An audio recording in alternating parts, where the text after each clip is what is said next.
So, I mean, if you look at their writings, most of your Antifa groups, Antifa is inherently a united front. So you're going to have a wide variety of revolutionary leftists organizing under the Antifa banner. But the vast majority of them are going to be anarchists or what's called an autonomous Marxist. This is an ideology that came out of Italy and Germany in the 1980s. And essentially what they said was, we're tired of old stodgy communist parties telling us that we have to do a bunch of boring organizing, blah, blah, blah. We want it now. We want it now. And so they came up with this concept of living autonomously, meaning they want to create spaces where they can live their ideology in real life. And what that looks like in practice is what we saw in the Capitol Hill Autonomous Zone in Seattle. Right. Push out the police with an insurrection, with violence, establish your own control of the area, and then live out your ideology. Whether that involves, trying to grow gardens on concrete or what have you, as they were widely mocked for doing. But they want to live their ideology, their communist ideology, and they want to live it right now. Does this include in CHAZ, by the way, being ruled by like rapper warlords? If I remember correctly, this all like, descended into this, these sort of like warring tribes, and there was shootings, and we had people who were like former YPG soldiers involved somehow. Am I remembering this correctly? Is that what they mean by, their ideal, like sort of governing strategy? Well, the situation with the rapper was not their idea of an ideal, no. But the guy who was who had worked with the YPG was most likely a member of one of the John Brown gun clubs, which was running the armed security for the barricades at the Capitol Hill Autonomous Zone. But yeah, I mean, fundamentally, Antifa views themselves as sort of the community security defense of this autonomous effort. So push out the police, establish control, and live your ideology in real life. Now, the problem with that, as you pointed out, the problem with anarchism is that they do suffer from, when people who do not subscribe to their ideology come in and you get warlordism and what have you. And they spend countless hours and tracks of digital lines of writing talking about how to avoid those problems. But they've never actually successfully done it. But the other fundamental effort is that, and this comes straight out of anarchism, is that it's politics by direct action. If you don't like something, if you're opposed to the building of a pipeline, if you're opposed to Elon Musk and his Teslas, you burn them, right? You blow the pipeline. If you don't want something to be built, you chain yourself in front of the bulldozer. That's politics by direct action, and that's just fundamental to the anarchist way of life. And that, you see that played out in Antifa by, if you think somebody's a fascist, you punch them, you shoot them. And so it's really interesting. So the ideology comes from kind of post-revolutionary Europe, Italy and Germany in particular, as a reaction against historical fascism. It comes to the United States as anarchism. We see a lot of it in the Pacific Northwest. But and correct me if I'm wrong, but my understanding, from my point of view, is that conservatives make an error. The conservatives think of it as like an army, that there's some hidden general somewhere who's shooting funding through the network and calling the shots. And only if you could trace the funding up to the hidden general, whether it be George Soros or some other person, then you could wipe out this kind of quasi-military organization. But in fact, it's not really constructed that way. It's more decentralized. It's more networked. It's lower budget than people would imagine.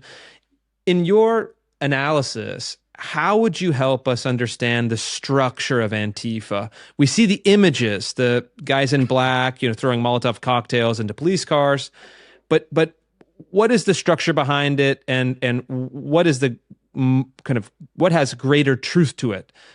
This hierarchical idea or the more decentralized idea? Well, you hit on it, Chris, which I think is the problem that a lot of conservatives have, which is we equate organization with hierarchy, right? An organization definitionally for us has somebody at the top and it's got minions at the bottom. And that's not the way you see the world if you are an anarchist.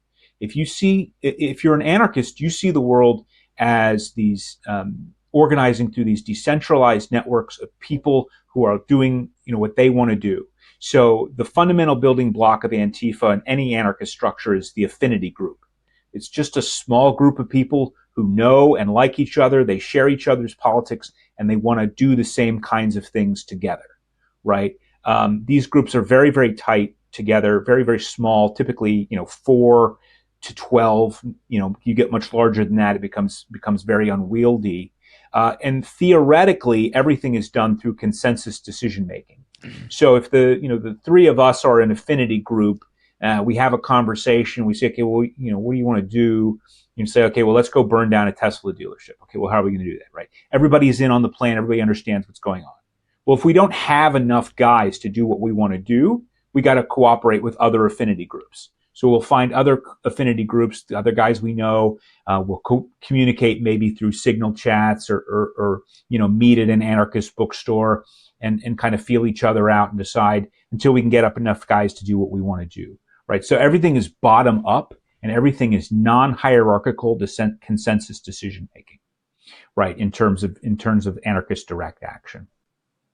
And most of your stuff's just not that expensive. If I need money for something like a plate carrier or a rifle or something like that, I'm just going to throw up a Venmo or a Cash App and say, hey, hit me up with some money so I can go do my anti-fascist activities. And people will do it. I mean, I've seen them raise tens of thousands of dollars in these sorts of community drives. So this may seem like a naive question, I'm sure it is, but the organizational strategy you describe here, this kind of decentralized affinity groups without any like clear shelling points or hierarchies to sort of coordinate their actions, and this is all done in a kind of ad hoc, organic basis, would seem to me that that would be a pretty easy thing to infiltrate. Like you could quite easily just sort of pretend to be one of these people, insinuate yourself with maybe a influential member and start sort of figuring out who is responsible for what. And when there is money coming in, where is it coming from? Because without a hierarchical structure, how do you like gatekeep it? That seems to me a difficult question to answer. And so I'm wondering, and maybe this is not something you can talk about openly, I don't know, but when it comes to embedding people in these groups to figure out what's going on and put a stop to some of this illegal activity, why hasn't it been easier to do that? This seems like an oversight of some kind. Well, I'd say one, our law enforcement authorities don't speak anarchist very well. They don't speak the left very well generally.